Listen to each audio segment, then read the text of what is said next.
Bonsoir à tous et à toutes.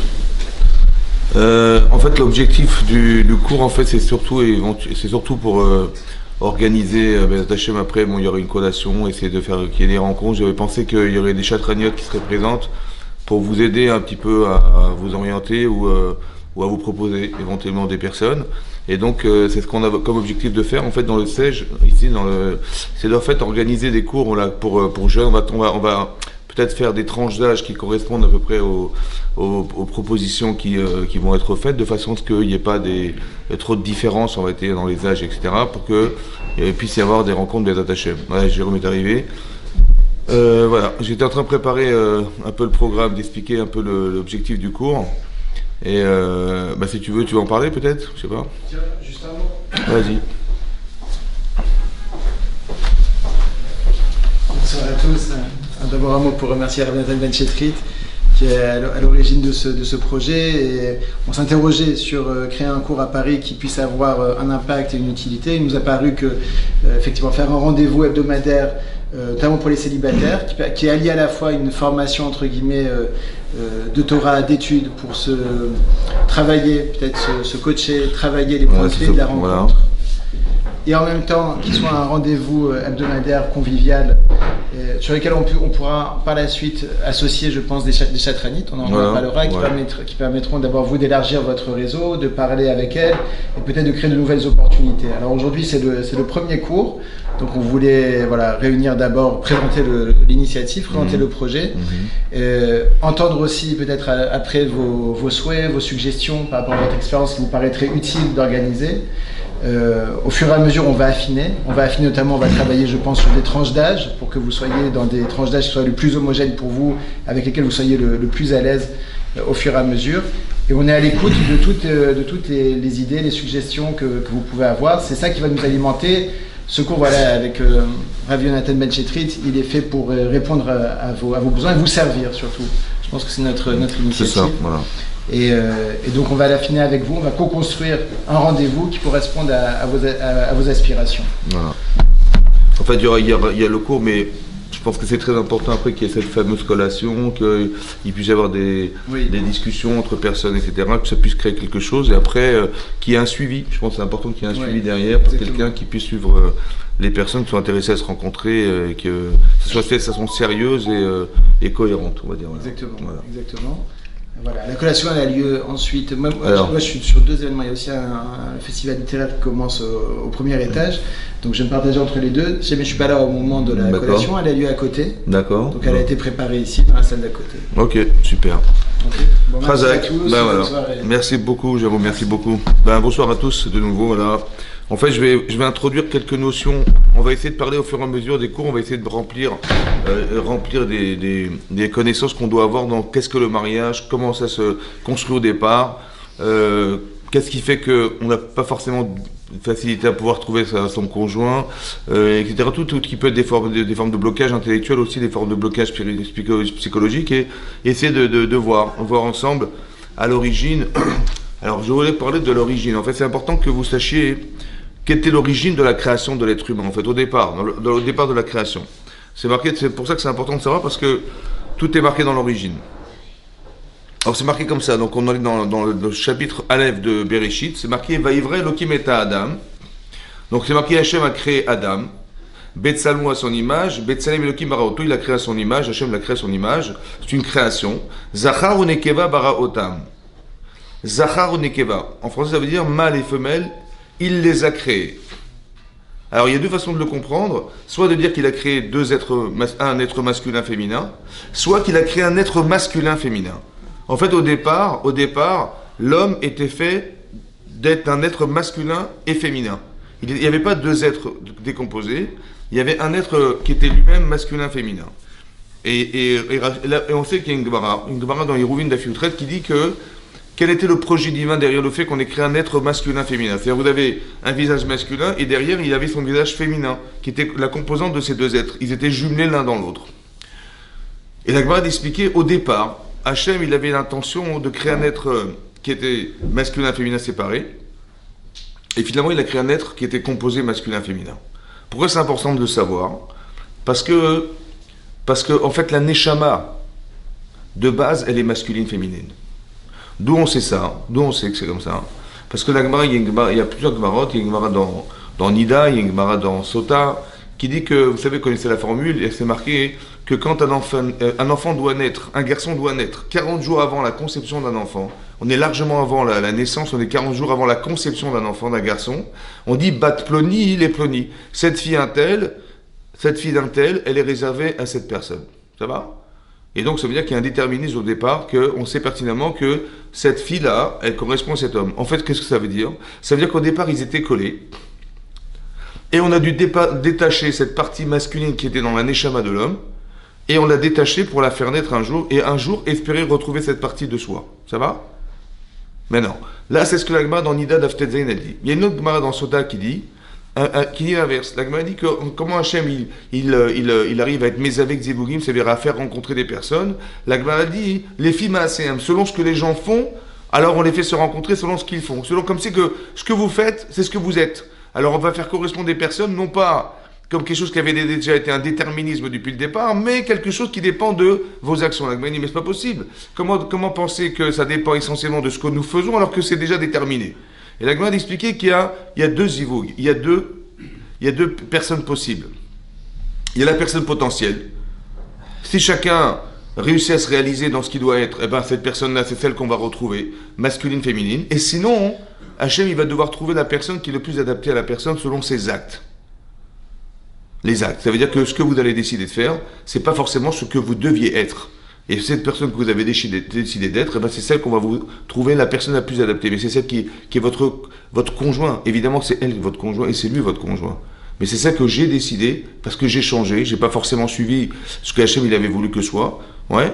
Et ben je vais une personne qui me correspond. Voilà ce que dit la Gemara. Mais ça veut dire qu'au départ on était un être conjugué et on nous a détachés pour faire que un jour on va se retrouver.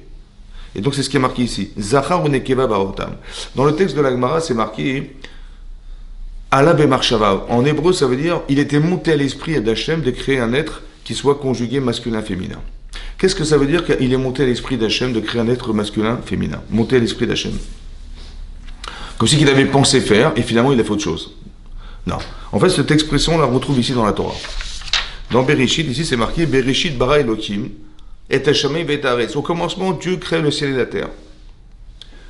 Et c'est marqué qu'est-ce qui crée le monde? En fait, c'est la partie de Dieu qui est divine, qui est celle qui est de la rigueur. Elohim, c'est le Dieu de rigueur.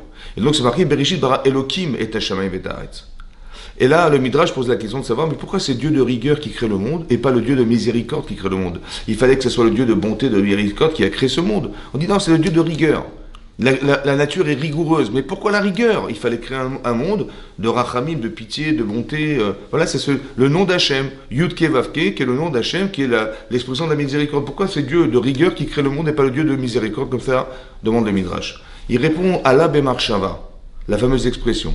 Il est démonté à l'esprit d'Hachem de créer le monde Midatadin, avec la rigueur. C'est ça qui est marqué Bereshit bara Elohim. Il avait pensé créer ce monde avec la rigueur. Mais il a vu que ce monde ne pouvait pas subsister à la rigueur. Et donc il a associé la rachamim, la pitié, la bonté, à la rigueur. C'est ce qui est marqué plus tard dans la Torah. Et les toldot Shem Baretz, voici donc les dérivés du ciel et de la terre, donc on a créé l'univers. Beyom, le jour, Asod Hashem Elohim, le jour où Hashem Elohim a créé, Eretz Veshamayim, la terre et le ciel. Et on voit tout à coup que c'est Hashem Elohim. Donc on a associé, on a même fait précéder la miséricorde à la rigueur. C'est pour ça qu'aujourd'hui, on peut demander à Hashem de nous pardonner, on peut lui demander d'être miséricordieux, etc. Parce qu'il a créé ce monde de cette manière. Donc ça paraît contradictoire. Une fois on nous dit que c'est Dieu de rigueur qui crée le monde, une fois on nous dit que c'est la rigueur et la miséricorde. Alors Rachid explique non. C'est ce qu'il avait pensé au départ, mais c'est pas ce qu'il a créé. Il avait pensé créer un monde de rigueur, il a vu que ça ne pouvait pas tenir. Alors il a associé la rachamim. Alors on a plusieurs questions à se poser d'abord dans ce Rashi. Qu'est-ce que ça veut dire qu'Hachem il a pensé créer? On n'a pas besoin de savoir ce qu'il avait pensé au départ.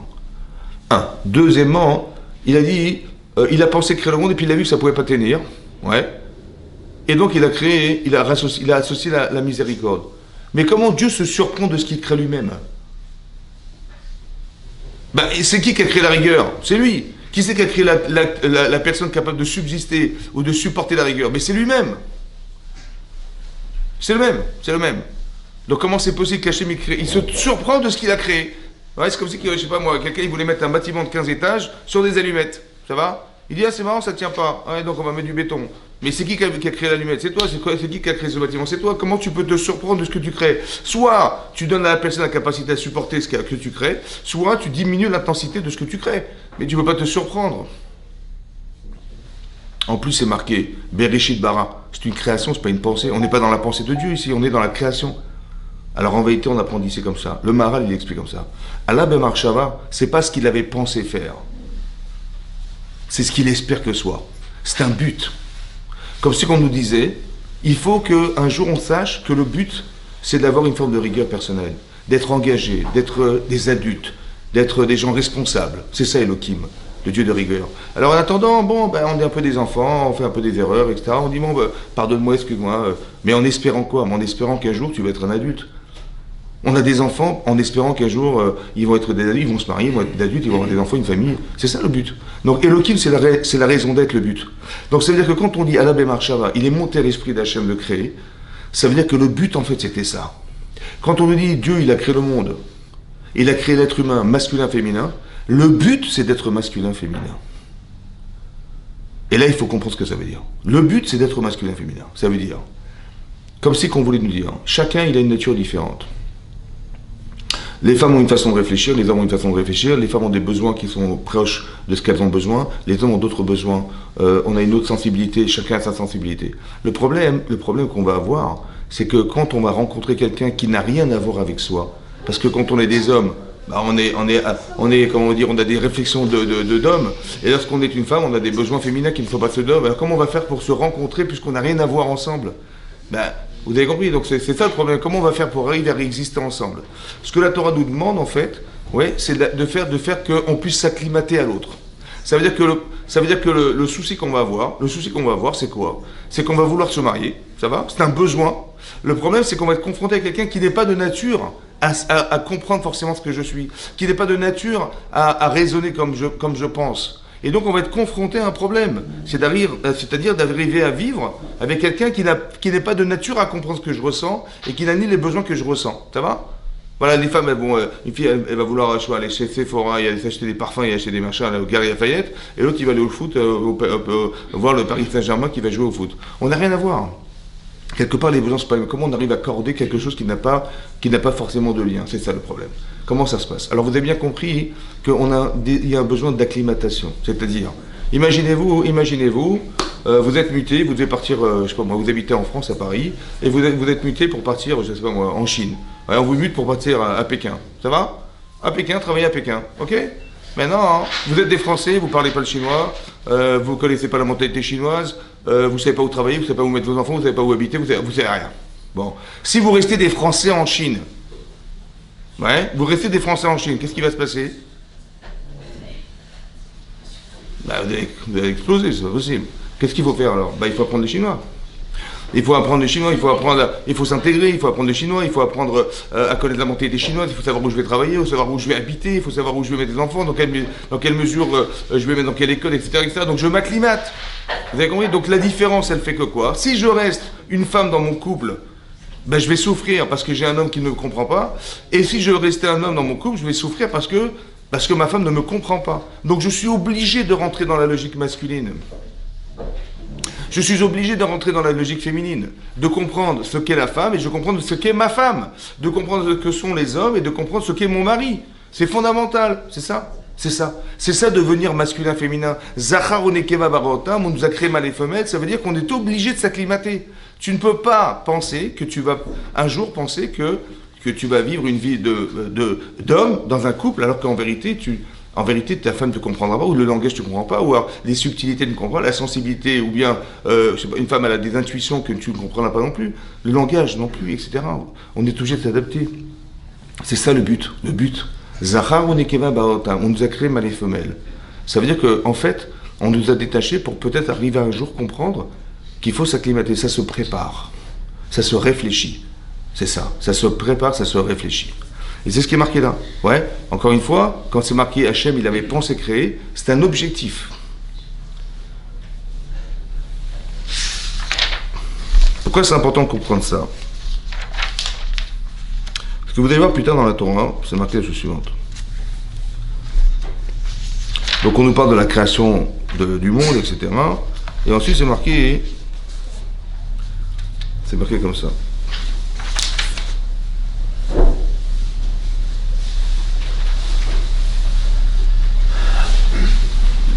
C'est marqué comme ça. Vayomer Hashem Elohim. Donc Hashem Elohim a dit Lotov Heyot Adam Levado. Lotov, ça n'est pas bien. Heyot, que soit. Adam, l'homme. Levado, seul. Et c'est l'Oezer Kenegdo. Donc il dit je vais lui faire une aide Kenegdo. Ça peut se traduire soit face à lui, soit contre lui. Rachid dit s'il est méritant, elle sera face à lui. Et s'il n'est pas méritant, elle sera contre lui pour lui faire la guerre. Comme ça dit Rachid. Ouais. Il y a une faculté chez la femme d'être virulente lorsqu'elle n'est pas comprise ou pas acceptée dans son couple. Leilachem, ça veut dire qu'elle sera très dure. Ouais. Maintenant, Zacha, il sera méritant, elle sera une aide pour lui. Après, définir qu'est-ce que c'est que l'aide. Et aussi de définir qu'est-ce que veut dire être seul. Il y a marqué, c'est pas bien d'être seul. Alors on dit, bah oui, il faut vivre, il faut bien avoir une famille, il faut avoir des enfants, il faut fonder un foyer. Qu'est-ce que veut dire être seul? Qu'est-ce qui n'est pas bien d'être seul? Des fois on a envie d'être seul, là, on a envie de pas avoir de se retrouver face à soi-même, on a pas envie de... Pourquoi c'est pas bien d'être seul? Qu'est-ce que veut dire être seul? L'idée d'être seul, c'est comme ça. Le seul qui est seul, on dit en od minevado. Vous savez, il y a un seul être qui est seul, c'est Hachem. Pourquoi il est seul? Parce que Hachem, il crée un monde, il crée des êtres humains, il crée la nature, qui a besoin de lui, mais lui n'a pas besoin de ce qu'il crée.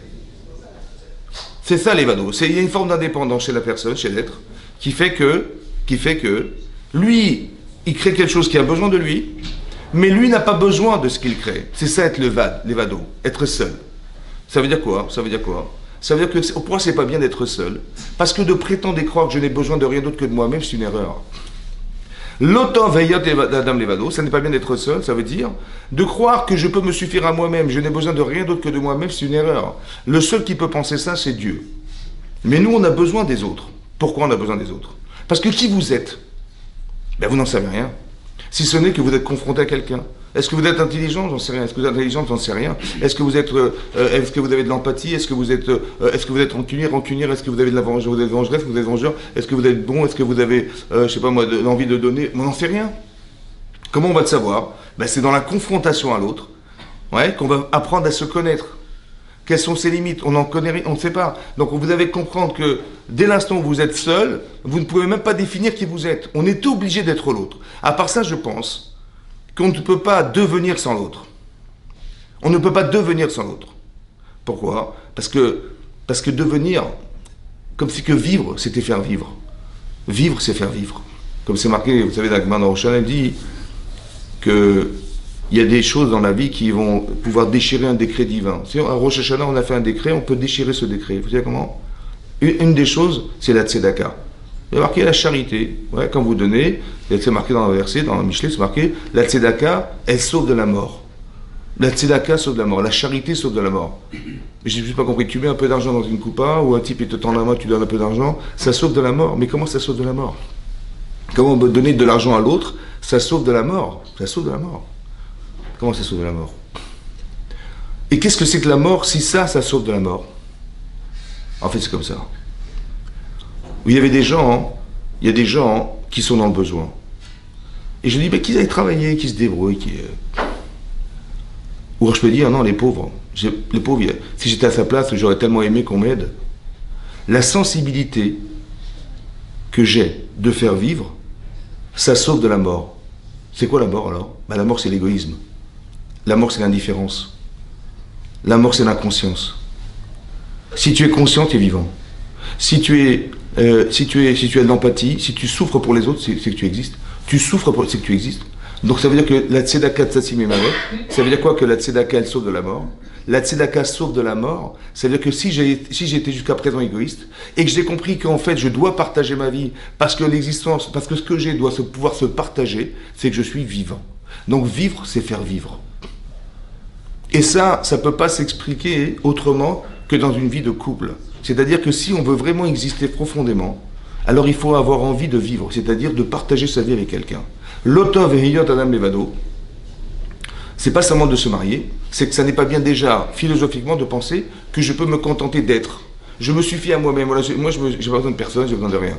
Et c'est même possible, en réalité, que psychologiquement, ouais, on peut avoir cette forme de petit blocage qui fait que j'appréhende, j'appréhende de me marier parce que je me sens très bien comme je suis. Pourquoi je vais me casser la tête à me marier, à vivre avec quelqu'un d'autre que soi-même, à avoir des enfants, des responsabilités, etc. Et c'est même possible, on n'y pense pas forcément consciemment, même si c'est conscient, et ça peut être inconscient, qu'il y a des blocages qui vont s'orchestrer derrière, où il y a eu des traumatismes qui ont fait que, où quelqu'un, il a vécu des difficultés, où il a eu une déchirure émotionnelle ou amoureuse, ou bien il a des parents qui ont divorcé, etc., qui ont pu être des traumatismes qui ont fait que il appréhende cette situation de vie. Il appréhende le fait que je vais faire des sacrifices personnels, je vais m'engager, et ça c'est... On te dit, mais tout ça, je réfléchis 2 minutes. L'otov, ça n'est pas bien d'être seul. Tu ne pourras jamais exister seul. Il faut que tu existes, il faut que tu sois capable de partager ta vie. Ouais. On ne parle pas de simplement avoir des enfants, simplement, il faut aussi comprendre pourquoi, mais simplement vous expliquer. C'est marqué dans le texte de la Torah, l'otov. Hachem dit l'otov, ça n'est pas bien que l'homme soit seul. Et là, qu'est-ce qui va se passer? Donc c'est marqué l'otov yatem evado. Et donc c'est marqué, je continue le texte. Qu'est-ce qu'a fait Hachem? J'aurais imaginé, il va lui présenter sa femme. Alors c'est pas marqué comme ça. C'est marqué comme ça.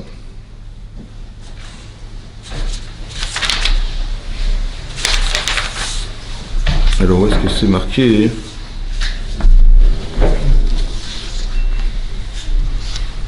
Voilà. Qu'est-ce qu'il a fait? Il est marqué Vayitzer Hashem Elokim min Adama kol chayat hasadeh. Hashem il a fabriqué à partir de la terre tous les animaux. Vayaver l'Adam, il a apporté tous ces animaux vers l'homme. Après qu'il ait dit ça n'est pas bien que l'homme soit seul, il a fabriqué des animaux à partir de la terre. Vayaver l'Adam, il les a apportés vers l'homme, l'irot maikralo, voir comment l'homme va appeler ces animaux. Vechol asher ikralo Adam nefesh chaya ou shemo. Et donc si l'homme a défini, parce que Adam il avait une faculté exceptionnelle à comprendre l'essence. Donner un nom, c'est de comprendre l'essence des choses. Ouais. Et donc il a compris l'essence de l'homme. Adam Shemot al-Chol Abema al-Chol. Donc il a donné des noms aux animaux et aux volatiles du ciel, ou le Asadeh, donc tous les animaux sauvages qui se trouvaient dans les champs, ou la dame, l'Omatsa et Zer Kenegdo. Qu'est-ce qu'explique Rashi? Il dit mais je comprends pas. Adam il a nommé les animaux.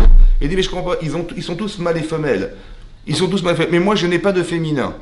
À partir du moment où il a compris qu'il n'avait pas de féminin, il s'est interrogé sur le fait qu'il disait que toute la nature est faite de masculin et féminin, mais je n'ai pas de féminin. Alors Hachem l'a endormi. Il fallait qu'il ait envie. Il fallait qu'il ait envie de comprendre et de savoir qu'il avait besoin du féminin. Et c'est à ce moment-là qu'Hachem l'endort. Vaïpol, Hachem Elohim, Tardema l'Adam, il endort Hachem l'homme. Vaïshan, il s'est endormi. Vaïkar Erchat Mitzal Otav. Alors on traduit, il a pris une de ses côtes. Non, il a pris un de ses côtés. Sal Otav, Rachid dit que c'est comme le côté du sanctuaire. Il a en fait détaché la partie féminine qui était en l'homme. Très intéressant, qu'elle était déjà là en fait. Il a simplement détaché la partie féminine qui était en l'homme, puisqu'il était masculin-féminin. Il a détaché cette partie de lui et il l'a placée devant lui. Et il y a marqué Vayomer Adam, et regardez ce qu'a dit l'homme, Zot apa'am etse ma'atzama ubasam isari. Zot apa'am, cette fois-ci, elle est l'os de mes os et la chair de ma chair. La zot ikaré Isha. Je l'appellerai Isha, qui met Ish l'ukachazot, parce qu'elle a été prise de Ish. Mais depuis quand tu t'appelles Ish? Tu t'appelles Adam. Tu t'appelles pas Ish. Il dit elle s'appellera Isha. Vous savez pourquoi? Parce que mais Ish l'ukachazot. Parce que de Ish elle a été prise. Mais Ish n'existe pas. Il n'y a que Adam. Vous avez compris? C'est qui Adam en fait? Adam, c'est être masculin-féminin. C'est un but à atteindre. Il faut qu'on soit un jour Adam. Il faut qu'on soit... Adam, c'est pas l'homme. C'est la composition des deux êtres. C'est l'objectif à atteindre. C'est ce que nous devons espérer être. Adam. Pour l'instant, on est Ish et on est Isha. Il a dit, elle s'appellera Isha, qui met Ish le Kachazot. Parce qu'elle a été prise de Ish. Ça veut dire qu'il y a quelque chose de très... Hein? Quand vous dites Adam, vous parlez de l'homme? C'est pas l'homme en fait. Adam, c'est la composition des deux êtres, masculin-féminin. Et ça, j'ai expliqué au début du cours, c'est l'objectif à atteindre. Vous êtes une femme, il faut que vous arriviez à intégrer en vous cette capacité à comprendre l'homme, pour devenir Adam. Et un homme, qui est un homme masculin, il a ses tendances masculines, il a ses réflexions masculines, il a ses émotions masculines, il a tout ce que vous voulez de masculin. Et il faut qu'il arrive à devenir Isha, c'est-à-dire à comprendre le féminin, à s'adapter au féminin, de s'acclimater au féminin. Et cette logique-là, elle vous permet d'être Adam, c'est ça Adam. Mais pour arriver à ça, il fallait qu'il y ait un besoin et il fallait qu'on détache. Il fallait qu'on sépare les êtres pour retrouver des êtres. Comme si que la confrontation des êtres va permettre à la personne de devenir. Mais il faut le faire de façon intelligente, c'est-à-dire de pouvoir accepter de s'adapter au féminin, de comprendre ça. Exactement comme si que vous allez vivre ailleurs. Il faut arriver à s'adapter là où vous allez vivre, c'est pareil. Pourquoi je vous dis ça ? Parce qu'au départ, il y a un devoir de compréhension, d'adaptation. Il y a des préambules à avoir en tête déjà. Pourquoi c'est important ? Parce que là, vous êtes célibataire, vous avez vécu, vous avez l'âge que vous avez, mais tout le vécu que vous avez, en fait, de façon brutale, il va se passer en un jour, vous allez passer sous la choupa, en un seul jour, vous passez à vivre avec une autre personne. C'est brutal, c'est du jour au lendemain. Mais si on appréhende, etc., on a dit bon, on s'est préparé au mariage, etc., en fait, le problème, c'est que c'est brutal, c'est consécutif à une choupa. On était des célibataires, on vivait chez ses parents, on vivait chez soi, et tout à coup, on nous demande de partager sa vie avec quelqu'un d'autre. Et ça, c'est brutal, c'est du jour au lendemain. Vous avez bien compris que s'il n'y a pas une préparation au départ à l'idée de pouvoir vivre avec quelqu'un d'autre qui n'est pas de nature à vivre avec soi, même si on est amoureux, même si on est amoureuse, même si on veut vivre ensemble, même si on a des projets personnels, etc. Mais il faut savoir que de nature, on est différents. Nous ne sommes pas, on n'a pas les mêmes besoins, on n'a pas les mêmes réflexions, on n'a pas les mêmes sensibilités, il n'y a pratiquement rien de commun. Hachem, il a créé deux êtres complètement différents, mais qui sont nécessairement besoin de vivre ensemble. Et c'est la différence, la difficulté à exister qui va être importante. Parce que c'est cette difficulté qui va me demander de l'humilité, qui va me demander de la pudeur, qui va me demander de l'intelligence, de la sensibilité, de la compréhension, tout ça, c'est ça. Si on était pareil, il n'y a pas eu de travail personnel à faire. Par contre, là, il y a un travail à faire. Il y a un travail d'adaptation. Et souvent, les gens ne comprennent pas ça, et c'est pour ça qu'on rentre dans des conflits de couple, parce que les gens n'ont jamais compris ça. Ils n'ont jamais compris ils ont cru, ouais, on verra sur le tard, on verra sur le champ, comment on va s'arranger, on s'arrangera, on s'aime, de toute façon, tout va bien se passer. En fait, on n'a pas compris qu'il y avait un travail spécifique à faire au départ, qui est fondamental au départ. Il y a un travail psychologique à faire au départ. Et il y a un travail de compréhension de pour ça qu'il faut s'instruire, il faut comprendre, il faut connaître, il faut savoir, parce que j'ai envie de me marier, j'ai envie de vivre une vie cohérente, j'ai envie d'avoir un couple parfait, j'ai envie d'avoir des enfants parfaits, et vous allez comprendre que tout va dépendre de tout ce que vous êtes au départ. Vos enfants vous ressembleront. Ils vous ressembleront, et donc ça veut dire que s'il n'y a pas eu un travail spécifique qui a été fait au préalable, ben, les enfants ils ressembleront à ce que je suis. Ça va ? Et donc il faut absolument réfléchir à ça, c'est important de réfléchir à ça. Et donc c'est marqué clairement ici dans la Torah qu'au départ, il y a Adam, et c'est un objectif à atteindre, mais en fait on a séparé deux êtres, un qui est masculin et l'autre qui est féminin. Voilà, ça c'était le début de la création du monde. Et ça, c'est quelque chose qu'on doit avoir en tête, pourquoi ? Parce que vous allez voir plus tard que bon, Adam et Chava vont fauter, etc. Et on se dit, mais moi je me suis aussi posé la question, je vous la pose, je dis quoi ? Parce qu'il y a deux êtres, dans tout l'univers, dans toute l'humanité, masculine et féminine, qu'on a pris au hasard, on a dit, tiens, toi, allez hop, on prend toi, allez, débrouillez-vous, et l'humanité va dépendre de vous deux. C'est ça, hein ? C'est ça. Comment c'est possible qu'on ait donné le sens de la responsabilité aussi grave, qui est la direction de ce monde, et qui va être décidée par monsieur et madame Adam et Chava. Et c'est vous qui allez essayer. Si vous êtes correct et cohérent, c'est bon, sinon, le monde va durer ce qu'il va durer, va être des 6 000 ans, mais tout ce qu'on a pu subir dans l'histoire, c'est effrayant quand même. Comment on peut demander à deux êtres vivants sur la Terre d'avoir la responsabilité de faire dépendre tout l'univers de leurs choix personnels? C'est possible ça? Non. Alors qu'est-ce que ça veut dire? Quel est le choix de l'homme et quel est le choix de la femme? En fait, il faut savoir comme ça, que toute la jante masculine, elle se trouve dans Adam, elle se trouve dans Ish. Et toute la jante féminine, elle se trouve, c'est cette femme. Le choix de cet homme, c'est le choix de l'humanité masculine. Et le choix de Chava, c'est le choix de l'humanité féminine. Ça veut dire, autrement dit, ça veut dire que si vous êtes là sur Terre, et si on est là sur Terre, c'est qu'on est venu réparer une tendance qui était celle de Adam ou celle de Chava un jour dans l'histoire.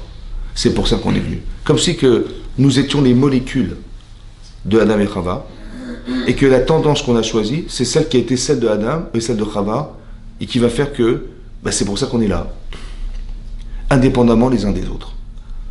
Comme si qu'il y avait un problème de couple au départ, qui va faire que on va être obligé de corriger cette tendance. On est venu aussi pour ça. On est venu pour ça. Et donc ça veut dire que si on est là, c'est parce qu'on a été la tendance de Adam Arishon, et pour corriger cette tendance, on est obligé de corriger la tendance. Il y a une correction à faire ici, et c'est peut-être pour ça qu'on va essayer de comprendre qu'au départ, le problème de Adam et Chava, c'est un problème de couple au départ. Il y a un problème d'acclimatation, d'adaptation. Qu'est-ce qui s'est passé? C'est marqué là-bas que Hachem il a créé le jardin d'Éden. Ouais.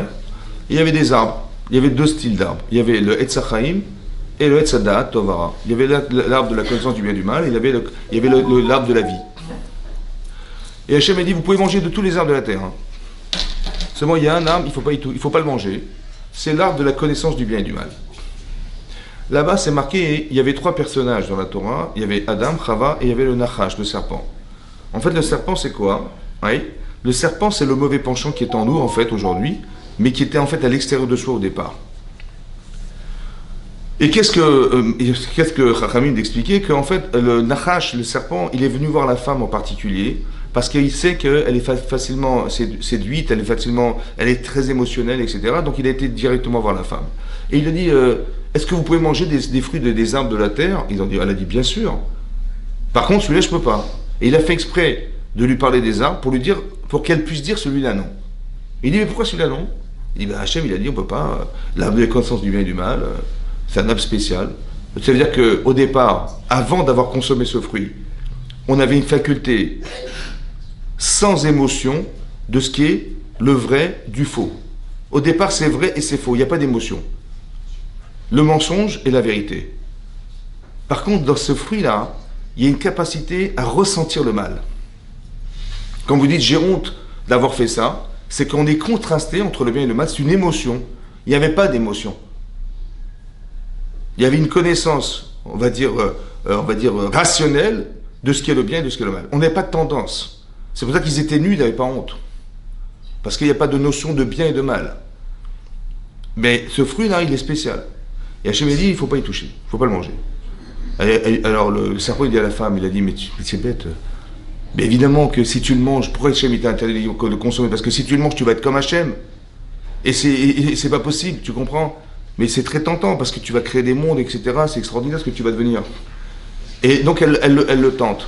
Qu'est-ce qui se passe en fait? La femme, c'est marqué que Chava, elle a vu qu'il était tov, il était bon. Il était nechmad, agréable.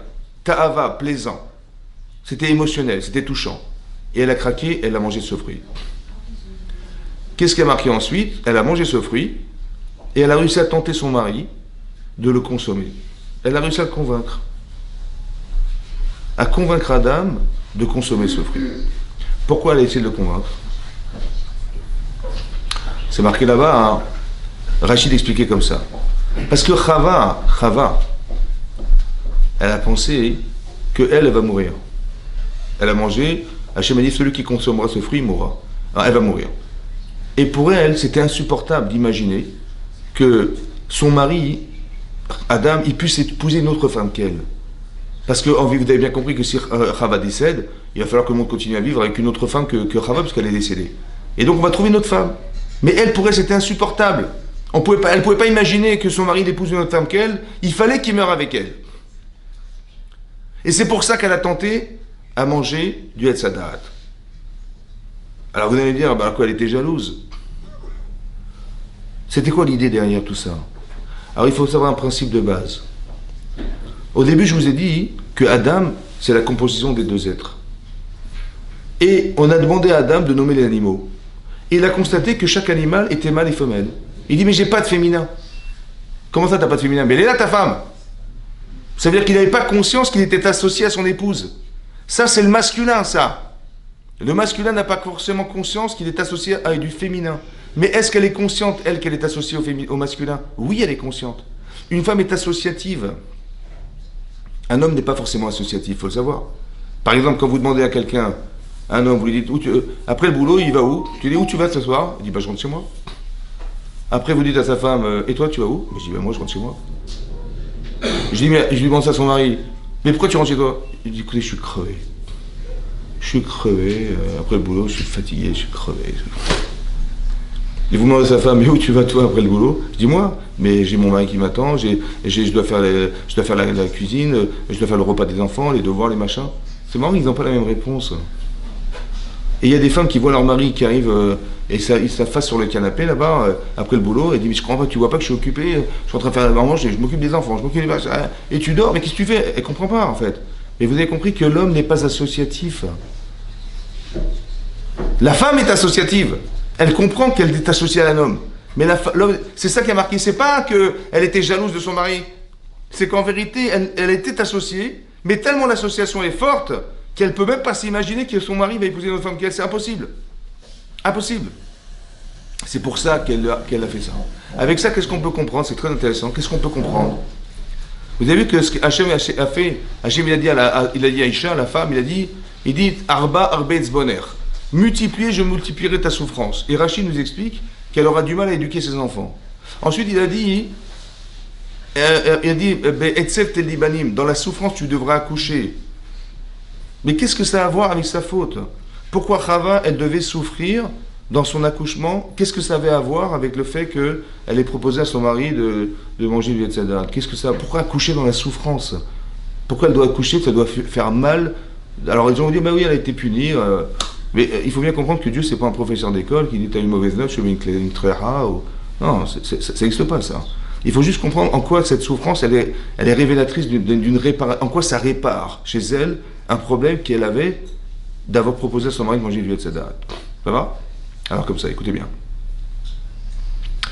Pourquoi en vérité elle a proposé à son mari de manger du Yetzadat? Pourquoi elle a proposé?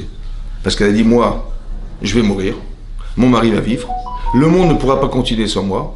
Et donc on va être obligé de trouver une nouvelle femme pour mon mari, ce qui est impossible. Alors il faut qu'il meure pour ne pas que je souffre. Alors Hachem il a dit, tu sais quoi? Pour réparer le fait que tu aies pensé qu'il fallait qu'il meure pour ne pas que tu souffres, tu vas accepter de souffrir pour faire vivre. Et ça c'est réparateur d'avoir pensé qu'il devait mourir pour ne pas que je souffre. Vous avez compris ça? C'est-à-dire pour réparer une forme d'égoïsme profond, qui était d'accepter l'idée qu'il fallait qu'il meure pour ne pas qu'elle souffre, il fallait qu'il meure avec elle. Alors on te dit, non, ça, c'est bien au niveau de la faculté que tu as de t'associer, c'est super. Seulement, il ne fallait pas imaginer, il fallait assumer ton problème. Et pour l'assumer, il faut que tu acceptes de souffrir pour faire vivre. Ça va te coûter de faire vivre. Et ça, c'est réparateur d'avoir pensé qu'il fallait qu'il meure pour ne pas que je souffre. Vous avez compris? Donc j'ai déjà un paramètre intéressant de voir quel travail une femme, elle doit faire pour exister en couple. C'est-à-dire, elle doit accepter de faire des efforts pour... À la différence d'avoir pensé, entre guillemets, égoïstement, qu'il fallait que l'autre disparaisse pour ne pas qu'elle souffre à l'idée qu'il allait épouser une femme qu'elle, c'était pas possible. D'un côté, il y a une association très forte, et d'un côté, il ne faut pas qu'elle soit, il faut pas qu'elle nous desserve, cette association. Il faut qu'elle nous serve. Les femmes sont sensibles à ça, il faut comprendre que c'est sensible. Donc, en tant qu'homme, on doit comprendre qu'une femme, quand elle verra son mari ne pas s'associer à ses projets personnels, ça va la frustrer, ça va la vexer. Donc, je sais que c'est comme ça. J'ai étudié dans la Torah, j'ai compris que elle est associative. Elle est pourquoi? Parce qu'au départ, elle savait qu'elle était associée à son mari. Alors que lui n'avait pas conscience de ça. Il a dit, mais je n'ai pas de féminin. Mais tu avais un féminin. Hachem est obligé de le détacher, de se détacher son partie féminine pour lui faire avoir conscience qu'elle existait déjà en lui. Après, maintenant, il faut arriver à avoir une autre conscience et d'arriver à l'introduire en soi. On doit exister. Parce que là, on est deux corps différents. Mais un jour, dans le monde futur, on ne sera pas deux corps différents. Donc il faut que une femme, elle ait envie de retrouver son mari, elle porte son mari en elle, et un homme, il doit porter sa femme en lui. C'est spirituel en fait, vous comprenez? Donc il y a tout un travail à faire sur Terre, qui est un travail de comment vous dire, d'introduire l'autre chez soi, d'arriver à l'amour, c'est ça l'amour. Mais qu'est-ce que c'est que l'amour en vérité? L'amour, c'est la présence divine sur la personne. En vérité, Hachem, quand on est associé à la personne, on aime son mari, on aime sa femme, on est amoureux. En fait, l'amour, c'est l'expression de la présence divine qui se dépose sur la personne. C'est ça l'amour. Et il y a des choses qui vont faire que... Il y a des choses qui peuvent bloquer cet amour. Ça peut être des blocages psychologiques, où il y a des gens qui sont très rationnels. Il y a des gens très rationnels, ouais, qui n'arrivent pas à avoir des émotions, parce qu'on ne sait jamais, il a dit ça, elle a dit ça, et qu'est-ce qui va se passer, et si je fais ça, comment on va survivre dans cet état-là, ils vont dire non, laisse tomber, je ne vais pas rentrer là-dedans. En fait, on se refuse à devenir une femme amoureuse ou amoureux, parce que Parce que nous sommes rationnels, parce que on a peur de ce qui pourrait nous arriver, parce qu'on ne risque rien, parce qu'on pense que si tu as une chance de te planter, laisse tomber, mais tu n'as qu'une chance sur des milliards. On ne sait jamais. Et il y a des gens qui vivent avec du on ne sait jamais, c'est une catastrophe. Parce qu'ils ne s'engagent jamais. Quand tu traverses la rue, tu ne vas pas te faire écraser. Ben non, mais alors pourquoi tu penses que tu vas échouer? Mais on ne sait jamais, j'ai peur. Il faut que tu arrives tu arrives à éliminer tous ces problèmes-là. C'est pour ça qu'il y a du bon sens dans la vie. Quand la Torah nous dit on va d'après la majorité c'est le bon sens. Si tu as 51% de chance que ça marche, fais-le. Tu dis mais j'ai quand même 49% que j'échoue. Laisse tomber, c'est comme ça qu'on raisonne. On raisonne avec du bon sens. Mais il y a des gens qui raisonnent, ils ont 97% de réussir, ils ont 3% de rater, et ben ils ont peur, ils font pas, ils disent non, je m'engage pas, j'ai peur, on sait jamais, je suis frileux, ben change ta nature. Essaie de te rassurer, tu comprends? Et une femme, elle ne supportera jamais qu'un type il soit frileux. Ouais, quelqu'un qui ne prenne pas forcément des fois des petits risques, ou de s'engager. Il dit mais j'ai épousé qui? Donc si on a cette faculté à pouvoir être des hommes, alors il faut que ça se voit.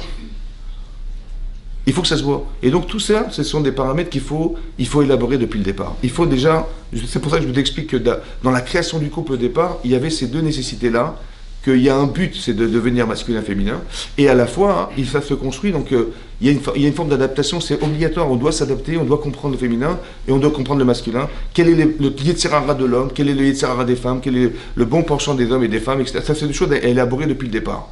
Voilà. Et donc c'est important que ce soit déjà acquis au départ avant de commencer. Après, il y a une autre solution, c'est cette préparation. Il faut éliminer tout ce qui va vous empêcher d'envisager. C'est très important. Et il y a aussi un travail à faire préliminaire avant d'envisager de se marier. Pourquoi je vous dis ça? Parce que dans la paracha qu'on a lue la semaine dernière, Yaakov, il a rencontré sa future femme qui était Rachel. Ça va? Il sait que c'est sa femme, il sait qu'il doit l'épouser. Il est tellement convaincu qu'il va voir son beau-père, son futur beau-père, il lui dit écoute, je veux Rachel, je veux pas Léa. Donc il avait deux filles, il avait Léa et Rachel, je veux pas Léa. Après il dit je veux ta fille. Hein. Pourquoi? Parce que j'ai peur que tu vas m'amener une Rachel de je sais pas d'où là-bas. Tu veux, je te présente Rachel, mais c'est bien celle que je voulais épouser, je veux ta fille. Ok. Après il dit et je veux la cadette. Hein. De peur que tu ailles à la mairie, tu vas changer les prénoms, Madame Rachel c'est Léa, Léa Rachel. Il dit je veux pas me faire avoir. Donc il voulait épouser Rachel. Ouais, il voulait épouser Rachel. Donc il est clair, il voulait épouser Rachel, il savait. Qu'est-ce qui s'est passé? Bizarrement, quand Lavan lui dit, écoute, ça fait un mois que tu travailles chez moi, est-ce que il faut que tu veux devenir salarié, il faut que je te paye. Il a dit, écoutez, je demande qu'une chose, je vais épouser ta fille et je vais travailler 7 ans pour elle. 7 ans, c'est énorme. Yaakov, il a dit, je vais épouser ta fille et je vais travailler 7 ans pour elle. Et bizarrement, c'est marqué que Yaakov, il a travaillé pour Rachel 7 ans. Mais ces années, elles étaient à ses yeux Yamim Achadim. Yamim Achadim, c'est des jours comptés. Ça a duré quelques jours dans sa tête. Behavatota, par amour pour elle. C'est passé vite par amour pour elle. 7 ans, c'est passé à une vitesse folle par amour pour elle. Mais quand tu aimes quelqu'un, c'est l'enfer d'attendre. Quand tu aimes quelqu'un, les gens ils veulent se marier vite. Ouais. Et là on voit l'inverse. Il dit c'est passé vite par amour. Mais non, c'est l'enfer par amour. 1, pourquoi tu proposes 7 ans, c'est énorme. Et 2, comment c'est possible? Comment il aimait sa femme, Yaakov Avinu, pour que ça passe vite, alors que pour nous c'est l'inverse. Si tu as trouvé ton conjoint, ben, tu as envie de vite te marier. Comment ça se fait comment il a pu aimer sa femme pour que ça passe vite? Je ne comprends pas. Comment c'est possible? Comment il aimait sa femme? Alors écoute, des fois vous vivez des choses, c'est lent. Des fois vous vivez des choses, c'est passé, on n'a rien vu passer. Il y a des gens qui font des études, ils ont fait 5 ans d'études, 10 ans d'études, qu'on dit mais j'ai rien vu passer.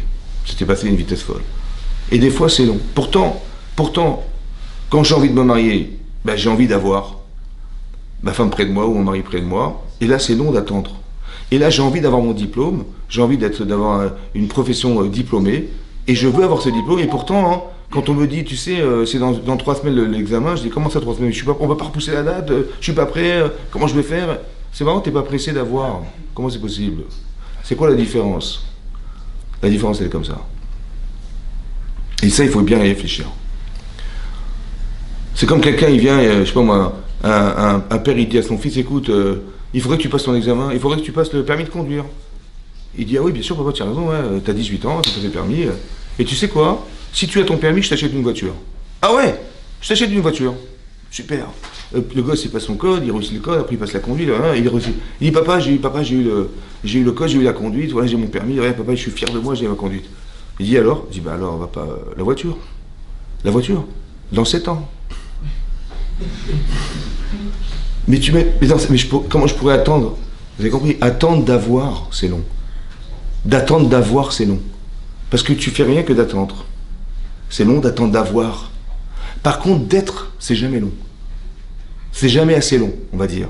Tu dis, mais tu vas passer ton examen très bientôt, dans 3 semaines. Mais je suis pas prêt, il faut repousser la date. Ou alors, comment je vais faire? Je vais dormir quoi? Je vais pas dormir pendant 3 semaines. Il faut que je révise. J'ai pas forcément les compétences. Je suis pas sûr de pouvoir avoir les compétences. Si on pouvait repousser la date de l'examen. En vérité, tu devrais réfléchir et te dire, est-ce que tu es capable d'être un bon mari pour ton épouse? Est-ce que tu peux être un bon père pour tes enfants? Est-ce que tu peux être une vraie femme pour ton mari? Est-ce que tu peux être une vraie femme, une vraie maman pour tes enfants? Est-ce que tu te sens capable d'être? Vous avez compris? Là, on est pressé d'avoir. Il faut que j'ai mon mari près de moi, il faut que j'ai ma femme près de moi, je suis pressé, vite, vite, vite. Mais tu as réfléchi ou pas? Mais est-ce que tu te sens prêt à être? Ce qui est marqué dans la Torah, c'est la chose suivante. Vous savez pourquoi c'est passé vite? Parce qu'il s'est dit à Yaakov Avinu, je veux être un mari idéal. Je veux être un père idéal. Je veux avoir des enfants parfaits. Mais Yaakov, spécialement Yaakov Avinu, c'est spécial pourquoi? Parce que Yaakov, c'est le résultat de tout ce qui est devenu Abraham.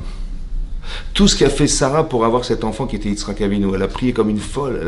Elle a attendu 75 ans de sa vie pour avoir un enfant. Elle a prié comme une malade. Donc elle a eu un enfant exceptionnel. Elle a proportionné de l'attachement qu'elle avait avec Hachem. Et son fils, Yitzhak, il a épousé une femme qui s'appelle Rivka, qui était aussi stérile. Et ils ont fait un travail en commun de couple, etc., pour arriver à s'associer et avoir cet enfant qui était Yaakov Avinu. Donc Yaakov, c'est la résultante de tout le travail qu'avait fait Abraham, de toutes les épreuves qu'ils ont dû traverser, et ils ont eu cet enfant exceptionnel. Et Yitzhak, il a eu cet enfant exceptionnel qui est Yaakov Avinu. Mais nous, on est des enfants de Yaakov, on est des bénis Israël, on est des bénotes Israël, des femmes de Israël, des filles d'Israël. Ça veut dire que Yaakov, il fallait qu'il ait des enfants parfaits parce qu'il est la base de tout le peuple juif. La base, c'est lui. Il a dit, pour moi, il me faut 7 ans. Pour travailler, j'ai fait un programme. Ouais. C'est-à-dire quel programme? Je vais exactement comprendre qu'est-ce que la femme en général et qu'est-ce que ma femme en particulier. Je vais être un mari idéal pour elle. Je vais être un père idéal. Je vais avoir des enfants parfaits. Pourquoi je vous dis ça? Parce que tout le travail que vous allez faire en préalable, c'est vos enfants, ils ressembleront à ce que vous êtes. Et je ne veux pas qu'il y ait de défauts chez mes enfants. Alors je vais faire un travail de compréhension de soi, je vais faire un travail d'introspection, de réflexion, d'essayer d'éliminer tous les préjugés que je peux avoir dans ma vie, etc. Tout ça, j'élimine. Il va faire un travail foncier énorme. Combien ça prend de temps? 7 ans. Lui, il a pris 7 ans. Mais pourquoi faire? Pour être un mari idéal par amour pour elle. Pour être un père idéal par amour pour elle. Vous avez compris ce que je veux dire? Il faut être quelqu'un. On ne vous demande pas d'avoir, on vous demande d'être. Et c'est pour ça que ce cours est important, parce que il faut déjà appréhender tout ça. C'est pas d'avoir peur d'être, c'est d'avoir le plaisir et le bonheur d'être. De se rassurer qu'on est des êtres parfaits. Et c'est peut-être pour ça que des fois ça prend du temps. C'est peut-être pour ça qu'on ne nous présente pas tout à fait notre conjoint. Parce que peut-être qu'on n'est pas prêt, vous avez compris. À quoi ça sert que, Chas v'Shalom, on vive quelque chose qui risque d'être un échec? Alors Hachem me dit, mais prépare-toi à être. Ta femme, elle a un certain niveau, il faut que tu l'atteignes. Ton mari, il a un certain niveau, il faut que tu l'atteignes. Je ne sais pas si vous vous rendez compte que Yitzhak Avinu, il a fait le sacrifice d'Yitzhak. Ça veut dire qu'il a donné sa vie pour Hachem. Exceptionnel. Il a un père exceptionnel qui s'appelle Abraham Avinu, et lui, il est un enfant exceptionnel qui est arrivé à une émouna, à une confiance en Dieu qui est exceptionnelle, il donne sa vie pour Hachem.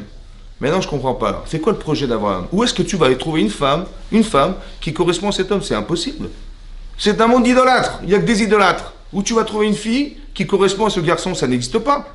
Où tu vas trouver une femme qui s'est investie autant dans sa vie, cohérente qu'elle doit être, pour arriver au niveau d'Israël Avinu, ça n'existe pas. Donc le projet il est caduc depuis le départ. Vous savez qui c'est sa femme? Sa femme, c'est Rivka. Son père, c'est un rachat.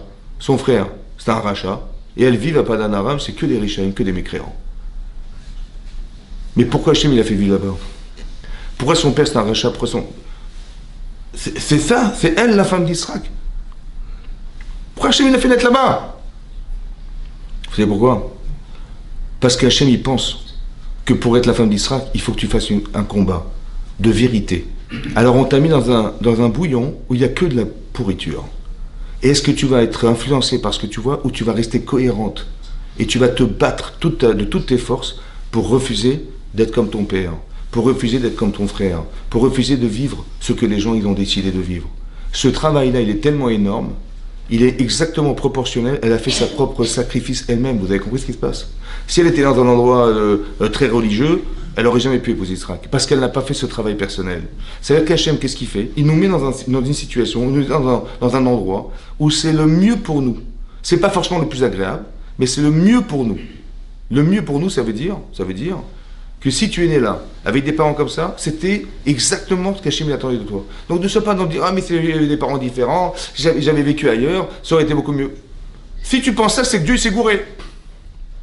Et c'est pas possible. Donc il faut juste le comprendre en se disant, mais si mes parents c'est mes parents, soit je vais apprendre d'eux, soit je vais refuser de savoir. Pas faire du copier-coller quand ça va pas. Il y a des gens, ils vont faire du copier-coller. Ouais, comme un type, il vient voir, il me dit, vous savez quoi, je vais vous voir parce que j'ai un problème de Shalom-Bayit, je dis, qu'est-ce qu'il y a? Il dit, ma femme, elle ose l'ouvrir devant moi. Je dis, qu'est-ce qu'il y a? Il dit, mais ma mère, elle se l'a fermée toute sa vie. Jamais. Ma soeur, c'est pareil, elle se la ferme devant son mari, elle se la ferme, c'est comme ça. Je lui dis, mais je sais pas comment t'as épousé une serpillière. Je lui dis, mais comment c'est que tu raisonnes comme ça? Parce que, vous savez pourquoi? Parce qu'il a fait du copier-coller. Mon père il était comme ça, mais moi je suis un homme, je vais être comme mon père. Je lui dis, mais c'est marrant parce que tu as voulu ressembler à ton père. Pourquoi tu n'as pas souffert pour ta mère? Au lieu de dire, mais moi ma femme, jamais je lui ferai un coup pareil. J'ai besoin de son opinion, j'ai besoin de savoir ce qu'elle pense, j'ai besoin de la rendre heureuse. Mais tu t'imagines la souffrance qu'elle a dû vivre ta mère toute sa vie? Pourquoi tu n'as pas souffert pour ta mère plutôt que d'avoir été fier d'être comme ton père? Vous avez compris? Elle a dit, non, ça je ne veux pas ressembler à ça. Elle a vu, elle était cohérente, elle était intelligente. Elle a dit, non, ça c'est pas bon. Elle avait du bien en elle, elle a dit, c'est trop contrasté, je ne peux pas vivre comme ça. Elle a appris du mal des autres. Elle a tiré des leçons de la vie. Et ça a tellement été compliqué pour elle, qu'à la proportionnelle de ce qu'a vécu Yitzhak, elle a vécu elle. C'est pour ça qu'elle a épousé Yitzhak Avinu. Parce que pour ça, il faut avoir de la hirat shamaïm. La hirat shamaïm, c'est de dire, mais non, je ne ferai jamais un truc pareil. C'est malhonnête, ou c'est honteux, ou c'est ça. Et donc, elle a tellement parfait cette réalisation de soi, parce qu'elle avait des parents pareils, ou parce qu'elle a vécu dans un environnement pareil, qu'elle est devenue cette femme. Et c'est comme ça qu'Hachem, il est mis avec Zébouguim. Il arrange les gens. Vous avez compris ça? C'est-à-dire, ne regardez pas ce que vous vivez, regardez ce que vous devenez là où vous vivez. Et c'est ça le plus important. Qu'est-ce que je deviens dans la confrontation à ma vie? Et ça, c'est important, en tant qu'homme et en tant que femme. Et après, Hachem, il peut organiser. Je prie de retrouver la femme qui me correspond, ou je prie pour retrouver l'homme qui me correspond, parce qu'il faut qu'il y ait un tronc commun.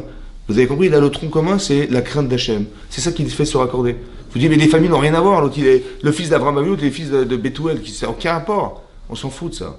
On regarde qu'est-ce que tu es devenu dans le contexte dans lequel tu vis. Et c'est comme ça qu'Hachem, il procède. Vous avez compris? Voilà. Je ne vais pas trop m'attarder, il est 9h. Voilà, c'était l'occasion de se retrouver, Béat Hachem. Donc je vous rappelle qu'on fera un cours toutes les semaines comme ça, Béat Hachem, de façon à ce que ça puisse vous construire des notions.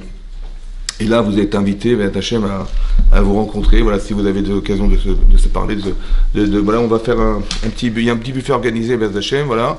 Ici juste à côté, et puis voilà, n'hésitez pas, si vous avez besoin des gens qui vous intéressent, de voir, etc., bon, même discrètement, vous venez me voir, ou bien, en fait, ce qui va se passer, Béat Hachem, dans les semaines prochaines, c'est qu'il y aura des femmes qui seront là, des chatragnotes, et si vous êtes intéressé à rencontrer quelqu'un, ou on vous fait rencontrer quelqu'un, voilà, ça sera l'occasion de le faire, Béat Hachem, dans le contexte du SEJ, Béat Hachem. Merci beaucoup, Azak. Merci à vous.